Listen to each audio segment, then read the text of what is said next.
You're a producer, and you get your hands on a great script. As you read, it's all there. The description, the dialogue, the characters, all the elements of a great film.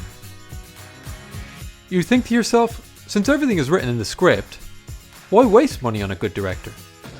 You teach somebody to be a director in a day? You teach a rhesus monkey to be a director in a day. But then you get to a scene in the script, and all it says is something like, 2 guys fight. And you have to ask yourself, why is it that in some scenes like this, you're worried someone is going to get a hole in their guts?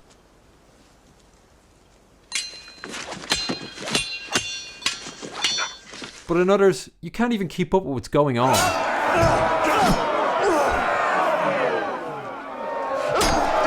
Or perhaps your script is for a spy movie, and you come to a scene which is basically just characters explaining things to each other. How is it that in one film this can be tense? He said, there's a mole. But in another, it's just boring information coming at you. You swam? The water would have been below 9 degrees. You see, after the writer finishes the not inconsiderable job of writing a story, You mean you don't have anything yet? Well, not much. the director has to decide how to tell that story. A quick look that way.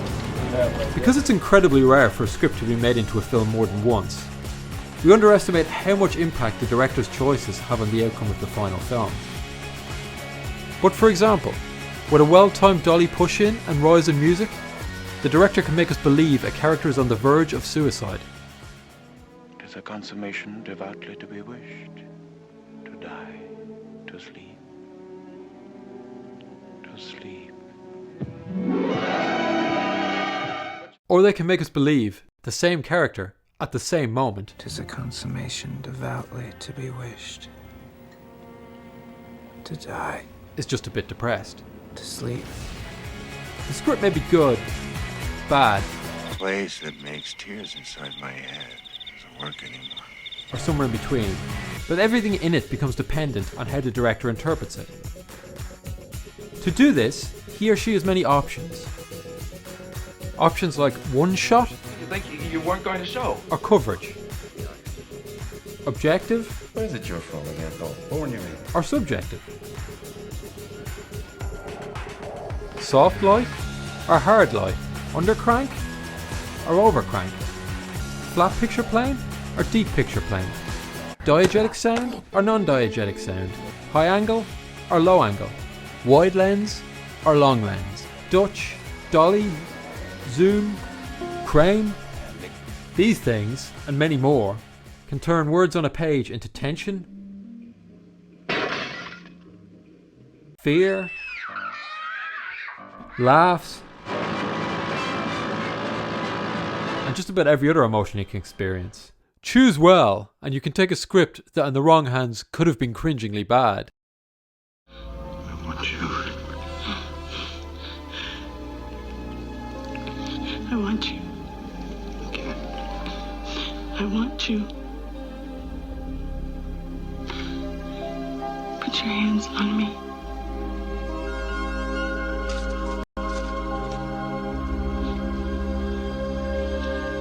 And turn it into a masterpiece.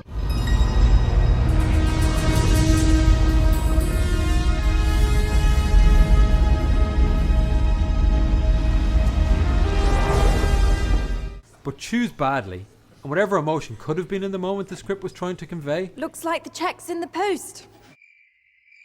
will die the death. Aha. So how can individual choices add up to meaning in a scene? The object on the table divides the men and forces us to compare them. The framing changes the aspect ratio, and along with the static camera directs our attention. And the use of light and shade builds atmosphere. The technique here is deceptively simple but effective.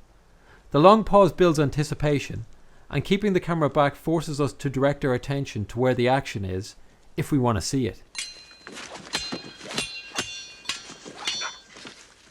This use of technique, consciously or unconsciously, is essential to any great director. So you might be thinking, all I need to do is find the big list that tells me how each one of these choices affects the audience. Okay, let's break one down. The director has decided to shoot this character from a low angle. What does this choice tell us about the character? If you were to Google low angle, it would say something like, it makes the character look powerful. And yes, it can be used to do that. But what about here? Does this woman look powerful? Or these guys? Or does the character shot from a low angle seem like the one with the power in this exchange? So what's happening? Did David Lean, Sidney Lumet and Terry Gilliam not know what they were doing? People in a Car at Night. There are countless scenes like this, but these two are really good.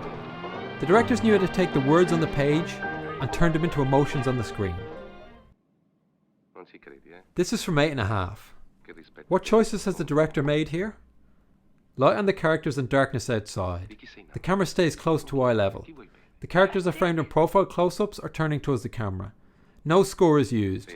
Some shots give a hint of the other characters in the frame, some don't. I don't speak a word of Italian, but from these choices alone, I can tell this is an intimate scene about one character opening his heart to the other. People in a Car at Night again. This is from I Saw the Devil. What choices has the director made here? Light on the characters and darkness outside. The camera stays close to eye level. The characters are framed in profile close-ups or turning towards the camera. Little score is used. Some shots give a hint of the other characters in the frame, some don't. With so many similar choices, you'd expect these scenes to evoke similar emotions in the audience. But, well, I don't speak a word of Korean. But from these choices alone, I can tell this isn't very intimate, and the only heart opening here will be of a very different kind. In film, as in much of art, context matters. No single choice by a director has a simple causal relationship to any single emotion in the audience. Because of the context, here, a low angle can make the character look powerful. But here, because of the context, it can make him look scared shitless. Get in. Every choice a director makes rubs up against every other choice, and how they affect us depends on the context. This isn't confined to camera angles. It goes from the biggest choices to the smallest. Casting one actor in a role will result in a different character Thou finds to be too busy is some danger than if another actor had played the same part. Take thy fortune. Thou finds to be too busy is some danger. If the director had used this take where the actor cried, Yeah, one friend. it would have affected how we feel about everything subsequent differently than the take he did use. Your only friend. Yeah, one friend. And the shark popping up here doesn't have the same impact if it popped up in a similar way a few minutes before. So while the static blocking, large number of setups, and cutting on almost every line doesn't do this scene any favours, that doesn't mean it can't work. It was my favorite book in high school. It's about this man who waits for people to get... Even in a very similar situation. And while the fast cutting and incessantly changing camera angles make it hard to follow what's happening here, and hence care, that doesn't mean that this style of coverage and editing, if handled a little better, can't make for a great fight scene.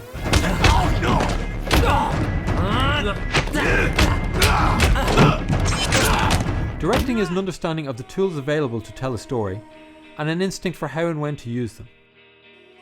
So maybe spend that money on a good director, and get someone who knows how to take the skills of the actors, the DP, the designer, the composer, and all the other people whose work is needed to make a film,